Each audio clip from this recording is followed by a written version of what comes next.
क्या भारत को एक ज़ोहरान ममदानी चाहिए और अगर चाहिए तो क्यों चाहिए? जितने बच्चे यहाँ पर पिटिशंस और प्रोटेस्ट लेटर साइन किए थे, उन लोगों ने हमसे आग्रह किया है कि हमारे नाम हटा दिए जाएं, नहीं तो उन्हें एक डर था कि उनको अरेस्ट कर लिया जाएगा बेवजह, सिर्फ इसलिए क्योंकि उन लोगों ने आवाज उठाई। गाजा में जो ये लोग इजरायली युद्ध चला रहे थे, जो जेनोसाइड हो रहा है, उसके खिलाफ उन लोगों ने आवाज उठाई थी। तो एक तरह से यहाँ पर डर का जो माहौल है, उसको एक तरह से खत्म किया है ज़ोहरान ममदानी की इलेक्शन। दुख की बात यह है कि हिंदुस्तान अब हिंदू फर्स्ट या हिंदू ओनली स्टेट बनता जा रहा है। अमेरिका में जिसने डेमोक्रेसी की बात की और सोशल जस्टिस की बात की, उसे मेयर मत चुन लिया गया। हमारे देश में, भारत में, जिसने नॉन वायलेंस की बात की, जिसने ये बताया कि भाई हमारे डिस्क्रिमिनेटरी सिटीजनशिप लॉज नहीं होने चाहिए, हमें माइनॉरिटीज के विरुद्ध डिस्क्रिमिनेशन नहीं करनी चाहिए, उसको हम जेल में भेज दिए। नमस्कार, इस खास कार्यक्रम में आपका स्वागत है। मैं हूं आरफा खानम शेरवानी। चुनाव का सीजन है, चुनाव का मौसम है, बिहार में भी और उधर अमेरिका में भी। लेकिन अमेरिका में एक ऐसा चुनाव हुआ और उस चुनाव का नतीजा ऐसे आया जिसने पूरी दुनिया को एक तरह से थर्रा कर रख दिया। और मैं कहूंगी दोनों तरफ से, दो तरफा।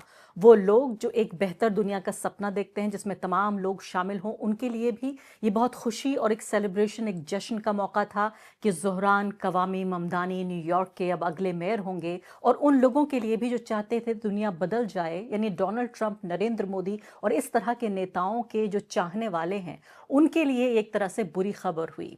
लेकिन ज़ोहरान ममदानी की इस जीत ने जिस तरह से, एक मैं कहूँगी, इंस्पायर लोगों को किया है, उनके मन मस्तिष्क में जिस तरह की महत्वाकांक्षाएं जगाई हैं भारत में, वहाँ से हज़ारों किलोमीटर दूर भारत में, कि क्या भारत को भी अपना ममदानी मिल सकता है, क्या भारत में ममदानी मुमकिन है, ये सवाल पूछे जा रहे हैं। और क्यों क्यों न्यूयॉर्क का मेयर बन सकता है एक ऐसा लड़का, एक ऐसा व्यक्ति जिसकी पैदाइश भी न्यूयॉर्क में नहीं हुई, जो एक इमिग्रेंट है, खुद उसके माता पिता इमिग्रेंट थे, भारत से उनका रिश्ता है, एक हिंदू पंजाबी माँ के बेटे हैं और एक मुस्लिम गुजराती बाप उनके, युगांडा में उनकी पैदाइश हुई। इतनी सारी चीज़ें हैं ज़ोहरान ममदानी के बारे में बताने के लिए कि कभी कभी लगता है कि क्या ये कोई जीता जागता इंसान है या एक ख्वाब है। इसी मसले पर बातचीत करने के लिए मेरे साथ न्यूयॉर्क स्टेट से सीधे जुड़ रहे हैं अमिताभ कुमार। बहुत ही शोहरत याफ्ता ये लेखक हैं और बिहार से इनका ताल्लुक़ है। बिहार से फिर भारत के रास्ते, दिल्ली के रास्ते होते हुए पहुंचे हैं अमेरिका। किसी भी तारुफ के मोहताज नहीं। अमिताभ जी, बहुत बहुत शुक्रिया आपका, सुबह सुबह आपने हमें ये वक्त दिया है। और मुझे लगता है नाश्ता भी आपने नहीं किया अभी और मेरे इंटरव्यू में यहाँ बैठ गए हैं आप। कॉफी पी रहा हूँ, अच्छी बात है। Thank you for having me. तो ये बताइए आप कि बिल्कुल आप जहाँ बैठे हुए हैं वहीं ये एक तरह का सियासी जलजला आया है, और ये जलजला ऐसा है जो जिंदगियां तबाह नहीं कर रहा है, जिंदगियां आबाद कर रहा है। आप कैसे देख रहे हैं ज़ोहरान के इस चुनाव को? एक लहर है खुशी की और उल्लास का जो लोगों के बीच में फैला हुआ है यहाँ पर। मैं कल अपने कॉलेज में घूम रहा था और बच्चे सारे तरह-तरह के बटन और स्लोगन लेकर घूम रहे थे।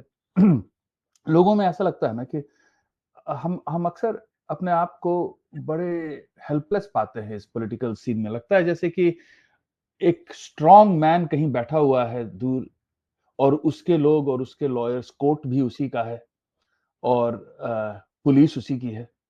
और यहाँ पर तो ऐसा है, एक तरह से दहशत है इमिग्रेंट कम्युनिटीज़ में, क्योंकि आइस जो यहाँ कहते हैं, इमिग्रेंट पुलिस जो है, वो आकर लोगों को बस गायब कर देती है।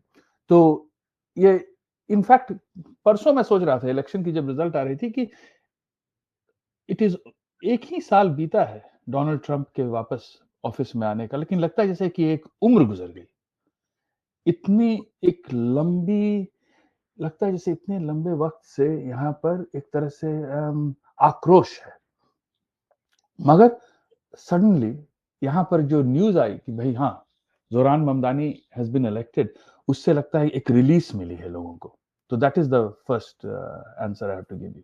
लेकिन ये कैसे मुमकिन हो पाया? एक ऐसा शहर, पहली बात तो कई चीज़ें मैं दर्ज करना चाहती हूँ। पहली बात तो ये है कि वो दक्षिण भारत से उनका संबंध है। मैं कहूँगी सीधे-सीधे उनका अभी एक ट्वीट वायरल हो रहा है जिसमें उन्होंने कहा कि I am an Indian man, Indians are like that. मैं एक भारतीय पुरुष हूँ और भारतीय ऐसे ही होते हैं। एक ऐसा व्यक्ति जो कि अपनी पहचान को अपने जिगर के नज़दीक रखता है, चाहे उसकी हिंदुस्तानी पहचान हो, चाहे उसकी पहचान एक मुसलमान के तौर पर हो, एक सोशलिस्ट के तौर पर हो, अपनी विचारधारा और इसके अलावा जो पैदाइशी पहचान उसको मिली, अपनी सांस्कृतिक जो पहचान है, कल्चरल आइडेंटिटी, उस सबको अपने जिगर के बिल्कुल नज़दीक वो व्यक्ति रखता है। ऐसे वक्त में जबकि न्यूयॉर्क वो शहर भी है कि जिसमें 25 साल पहले 9/11 का हमला हुआ, मुसलमानों के खिलाफ कितनी भयंकर हिंसा देखने को मिली।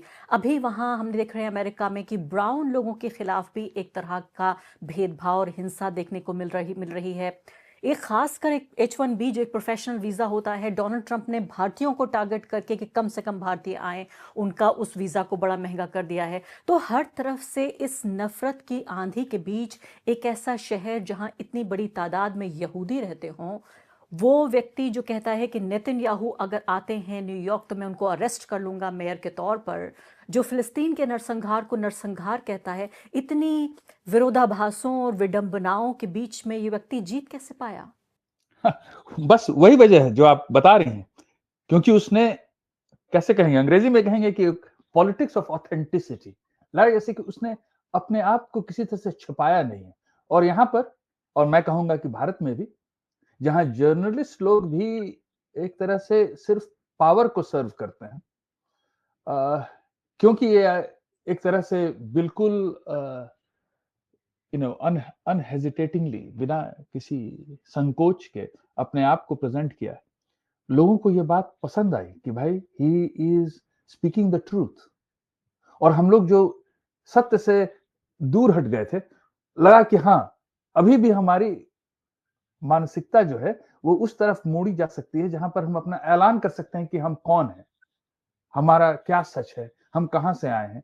मुझे तो बहुत ही अच्छा लगा कि वो नेहरू की जो स्पीच है, ट्रिस्ट ऑफ डेस्टिनी वाली, मिडनाइट वाली, वो उसने अपने विक्ट्री स्पीच में भी इंक्लूड किया। तो ये कैसे हो पाया? वह एक मेरे राइटर दोस्त हैं यहाँ पर, बड़े मशहूर पुलित्जर प्राइज विनिंग राइटर हैं, उन्होंने कहा कि यहाँ पर, जहाँ पर यहाँ कनेक्शंस और जैसे कि आप किसके साथ स्कूल में गए, तो सबसे अहम बात यहाँ पर यह है कि it was not something that happened out of thin air. ये ग्रासरूट्स ऑर्गेनाइजिंग का असर है। Young people but also old people, करीब 90,000 लोग वॉलंटियर थे जो दरवाजा खड़काते थे या फोन करते थे। तो इट इज एक तरह से कम्युनिटी पार्टिसिपेशन से ही निकल पाया है। और ये भी हमें याद रखना चाहिए कि एल्महर्स्ट क्वींस जो है वो यहाँ पर इस देश में सबसे ज्यादा डाइवर्स एरिया है, यानी कि जितने तरह के लोग, जितनी भाषाएं बोली जाती हैं वहां पर, जहां तरह तरह के लोग हैं, वो अमेरिका में और कहीं नहीं है।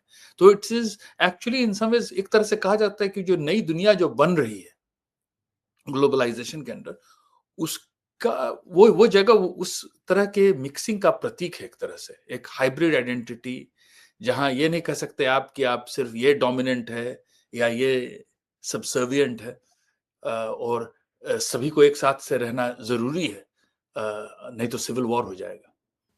तो क्या ये माना जाए कि डोनाल्ड ट्रंप की राजनीति को उनके राष्ट्रपति बनने के कुछ ही महीनों के भीतर इतना बड़ा एक चैलेंज मिल रहा है, क्योंकि माना जा रहा था कि अमेरिका अब एक ऐसी अंधेरी गली बन चुका है जहां से कोई वापसी नहीं है। क्या आपको लगता है कि ज़ोहरान की ये राजनीति ठीक जो है राष्ट्रपति बनने के कुछ ही महीनों बाद, ये पहला एक ऐसा महत्वपूर्ण चुनाव था, क्या ये माने कि अमेरिका बदल रहा है? सिर्फ वो ट्रंप का अमेरिका ही नहीं है, वो ज़ोहरान का अमेरिका भी है।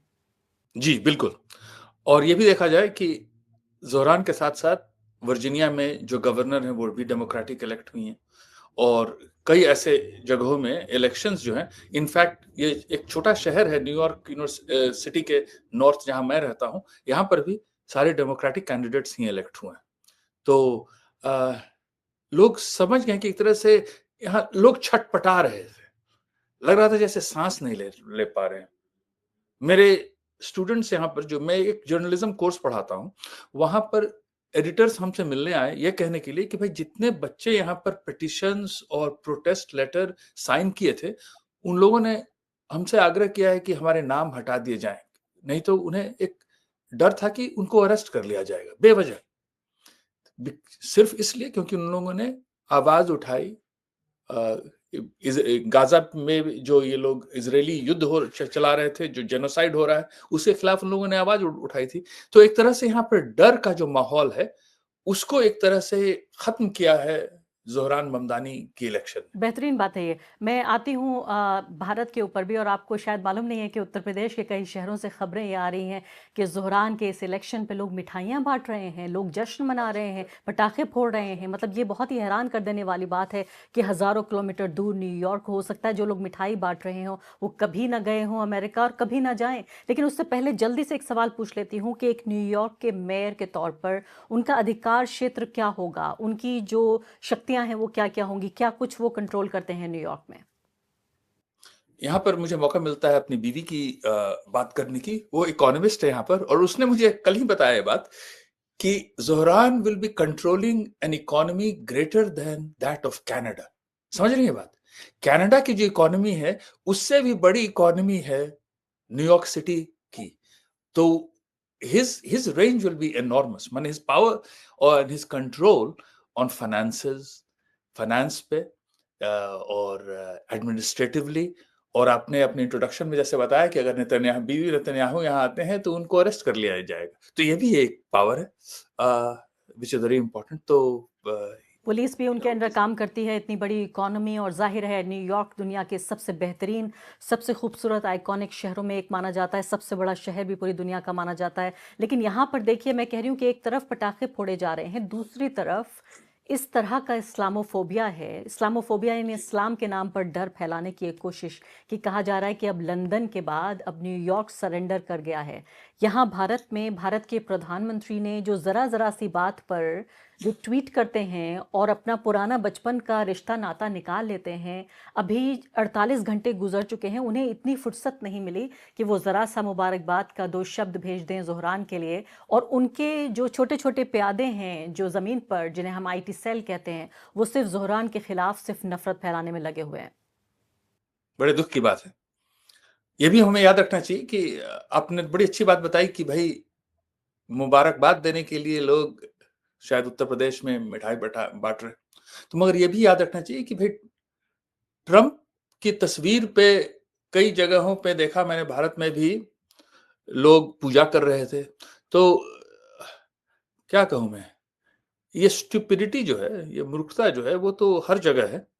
और यहाँ पर कल ही एक खबर आई कि फायर डिपार्टमेंट जो है न्यूयॉर्क सिटी का, उसका जो चीफ है, उसने अपने इस्तीफा दे दी है, ये कहकर कि ज़ोहरान ममदानी की इजराइल पे जो स्टैंस है वो मुझे मंजूर नहीं है। तो इस तरह के लोग जो डेमोक्रेसी से अलग हट गए हैं, जो जस्टिस से अलग हट गए हैं, उनके लिए हमारे पास कुछ खास शब्द नहीं है।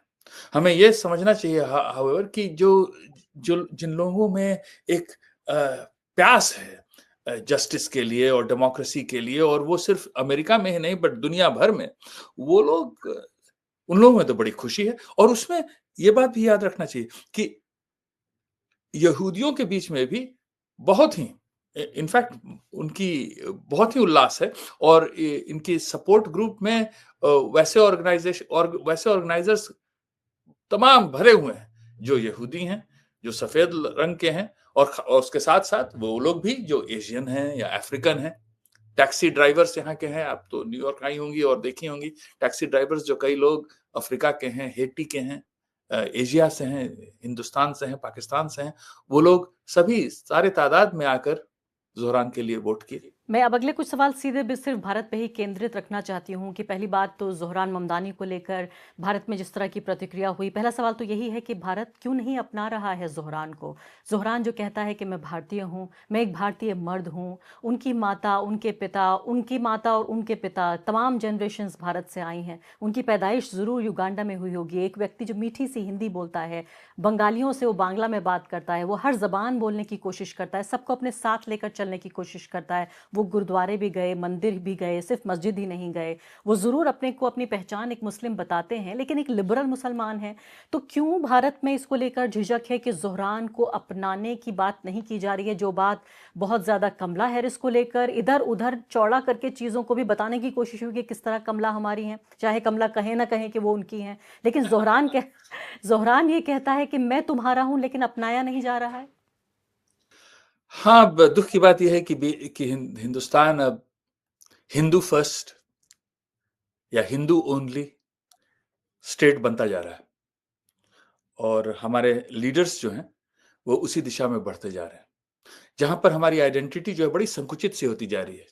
हमें कहना है कि भाई हम भारतीय हैं और हम हिंदू हैं, या अ, और या हिंदूवादी हैं, और ये गलत चीज है।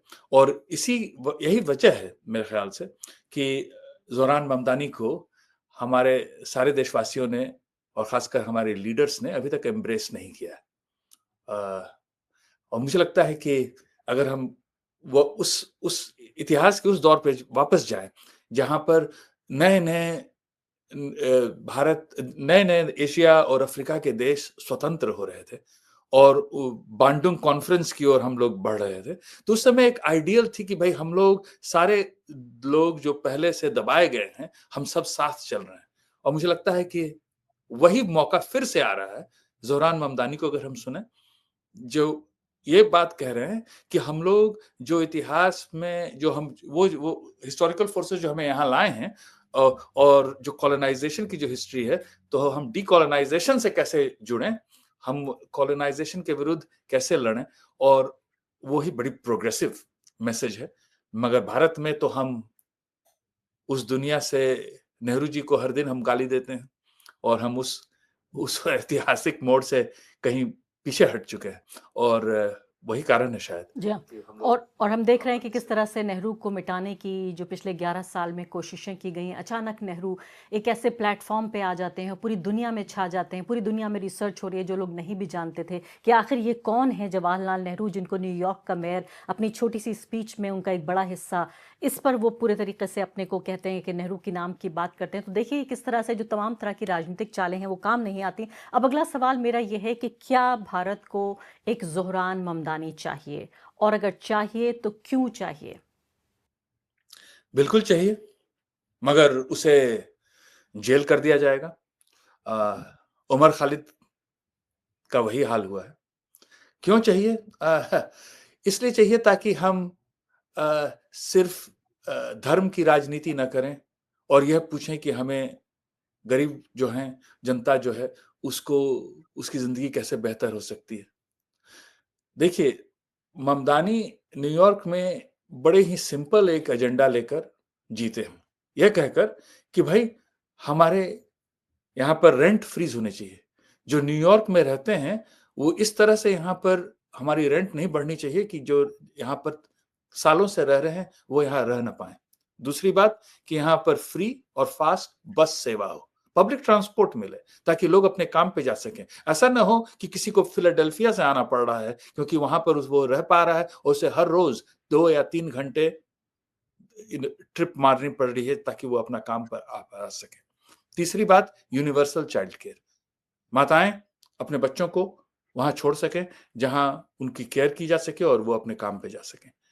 ये दिस इज यानी कि जो जिनके पास बहुत पैसा नहीं है और जो मिडिल क्लास हैं या लोअर वर्किंग क्लास हैं, उनकी जिंदगी ठीक से कट सके, उसी एजेंडा पर वो आदमी लड़ा है। और इसी की वजह से यहाँ पर जो बिलियनर्स जो है, जिनके पास बहुत ज्यादा पैसा है और जो बिजनेसेस कंट्रोल कर रहे हैं और विभाजित करना चाहते हैं उस दुनिया को, जहां पर जिस आदमी को $30 मिलता है वो सोचे कि हाँ उसका दुश्मन वो है जिसे $20 मिलता है, वो नहीं जिसे 20 बिलियन की प्रॉपर्टी हो।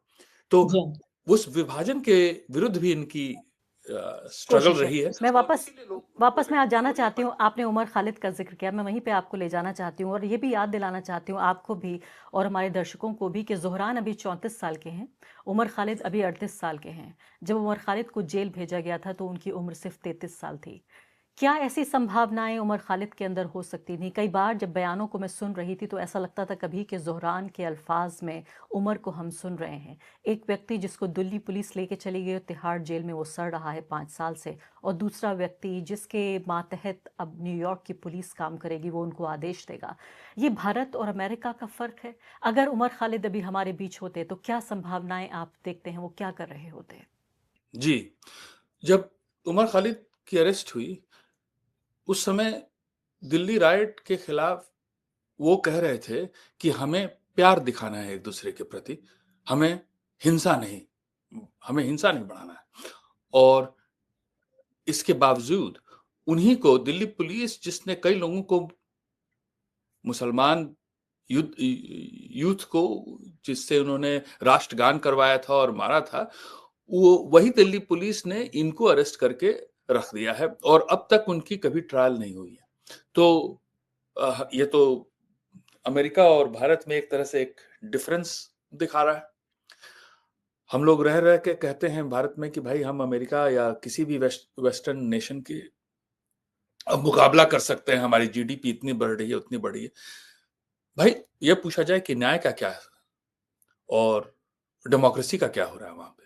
वो ये हो रहा है कि अमेरिका में जिसने डेमोक्रेसी की बात की और सोशल जस्टिस की बात की, उसे मेयर मत चुन लिया गया।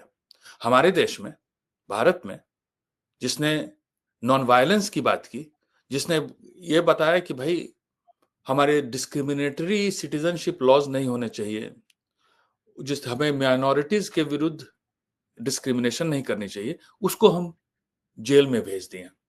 और उस आदमी की तड़प कैसी होगी, ये तो मैं अक्सर सोचता हूं कि जिसने उसी दिन, परसों या चौथे रोज देखा मैंने, रामचंद्र गुहा का भी एक ऐसे था उमर खालिद के पीएचडी डिसर्टेशन पर। समवन जो इतना थॉटफुल है, ये एरुडाइट जो कहते हैं, पढ़ा लिखा, रिसर्च में इतना अच्छा, माफ कीजिएगा, उसे हम जेल में सड़ने दे रहे हैं। और जो वैसे लॉलेस लोग हैं, रेपिस्ट्स हैं, उनको ये गवर्नमेंट जो है छोड़ देती और है मालाएं पहनाती और है, मालाएं भी पहनाती है।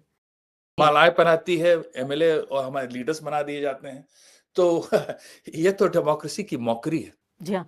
अब आपसे आखिरी सवाल ये पूछती हूँ कि क्या राहुल गांधी के अंदर, हालांकि राहुल गांधी कोई ज़ोहरान ममदानी नहीं है, अगर कोई कंपैरिजन है तो वो उमर खालिद से ही है, लेकिन राहुल गांधी वो खुद एक प्रिविलेज क्लास से आते हैं, कहा जाता है बेशाही परिवार है। ये बात सच है कि भाई उनके जो पिता हैं वो भी प्रधानमंत्री थे और उनकी जो माता थी वो भी प्रधानमंत्री थी और उनके जो पिता थे वो भी प्रधानमंत्री थे। लेकिन उसके बावजूद जिस तरह से मेहनत राहुल गांधी कर रहे हैं और जिन आइडियल्स को लेकर, जिन आदर्शों को लेकर वो आगे बढ़ रहे हैं, आपको लगता है कि एक Rahul Gandhi brand of politics Bharat में, ज़ोहरान ममदानी को अगर देखा जाए न्यूयॉर्क में और यहाँ अगर भारत में देखें, कोई कंपैरिजन इन दोनों की राजनीति का आप देख रहे हैं? दोनों प्यार की ही बात करते हैं तो उस तरह से और ये भी है कि एक, क्या कहें, एक मस्कुलर मैस्कुलिनिटी, जो ये लोग जो झंडा सैफरन बांध के बाहर निकल के मस्जिद के सामने गाली देना या गरीबों को भड़काना या कहना कि भाई अपनी दुकानें बंद करो, यहाँ अगर तुम मुसलमान हो दुकान यहाँ से बंद करो, यहाँ से निकल जाओ, वगैरह वगैरह वगैरह, उसके खिलाफ जो अमन की बात करते हैं जिस तरह से राहुल गांधी, और जिस तरह से मेहनत कश लोगों के साथ मिलकर अपना भी हाथ जुटाना चाहते हैं या दिखाते हैं, कम से कम हम जो सारे वीडियोस पे, तो मुझे लगता है कि वो एक अलग मॉडल प्रेजेंट करते हैं किस तरह से मर्द भी होने का। और वो बात मैं ममदारी में भी देखता हूँ। एंड एक पीपल्स पॉपुलिज्म जो है ना, जो लोग ड्रामा करते हैं स्टेज पर और उसके खिलाफ एक पीपल्स प्रेजेंस, वो ममदानी और राहुल गांधी में मुझे दिखती है। तो उमर खालिद का हम जिक्र कर रहे थे, ममदानी का, मुझे लगता है दोनों ही एक आदर्शवादी व्यक्ति हैं, दोनों ही एक तरह के ड्रीमर हैं, वो रोमांटिक लोग जो कि एक ऐसी दुनिया का सपना देखते हैं जहां सब बराबर हैं और सबको संवैधानिक अधिकार मिल रहे हैं। अब बिल्कुल आखिरी सवाल आपसे पूछना चाहती हूँ, ये बताइए कि इमेजिन अ सिनेरियो कि एक मेयर के तौर पर दिल्ली में ज़ोहरान ममदानी आए और एक ऐसा व्यक्ति जो नरेंद्र मोदी को एक वॉर क्रिमिनल कह चुका है, एक व्यक्ति जिसने थोड़ा अपने बयान में सुधार किया और कहा कि, पहले कहा कि गुजरात दंगों के लिए उनको जो है वो सज़ा मिलनी चाहिए और उनको वॉर क्रिमिनल कहा, फिर ये भी कहा कि चूंकि वो उस भारत के खिलाफ हैं जो भारत, जो मल्टी कल्चरल भारत मैं जानता हूँ। जब वो मेयर के तौर पे अगर आते हैं न्यूयॉर्क से न्यू दिल्ली, तो आप किस तरह की तस्वीर उभरते हुए देखते हैं? मैं समझता हूँ कि खासकर वो लोग और खासकर वो युवक जिन्होंने एक, जो जो नहीं चाहते कि वो एक ऐसी देश में बड़े हों जहां पर सिर्फ एक तरह की आइडेंटिटी हो, एक धर्म को माना जाए कि वही सिर्फ यहाँ पर बिलोंग करता हो। मैं सोचता हूँ कि वैसे लोग, उनके दिल में एक तरह से एक लहर सी उठेगी और वो ममदानी का स्वागत करेंगे वहाँ पर। बहुत-बहुत शुक्रिया। वो जवाब अधूरा रह गया कि भारत की सरकार क्या करेगी, भारत के प्रधानमंत्री क्या करेंगे? चलिए, वो उस वक़्त उस बिल्कुल, लेकिन मैं समझ रहा हूँ आप क्या कह रहे हो। वो अगर अगर अगर नरेंद्र मोदी ट्रंप की बात सुनकर जंग रोक दिए, और जंग रोकना भी चाहिए था वैसे, लेकिन वो अलग बात है, तो मुझे नहीं लगता है कि उनमें ऐसी हिम्मत है कि एक अमेरिकी लीडर को रोक दें वो। रोक दें वो। बहुत-बहुत शुक्रिया अमिताभ कुमार, आपने हमसे बातचीत की, हमें समय दिया सुबह-सुबह। अब उम्मीद करते हैं आप अच्छा-सा नाश्ता खाएँगे, खूब अंडे वगैरह फ्राई करके और ढंग से पेट भरेंगे अपना। खुश थैंक यू, ज़रूर, थैंक यू शुक्रिया, very much. Bye. The Wire के और वीडियोस देखने के लिए सब्सक्राइब करें और बेल आइकन पर क्लिक करें। स्वतंत्र पत्रकारिता की आर्थिक मदद करने के लिए डिस्क्रिप्शन में दिए गए लिंक पर जाएं और अपनी राशि चुनें।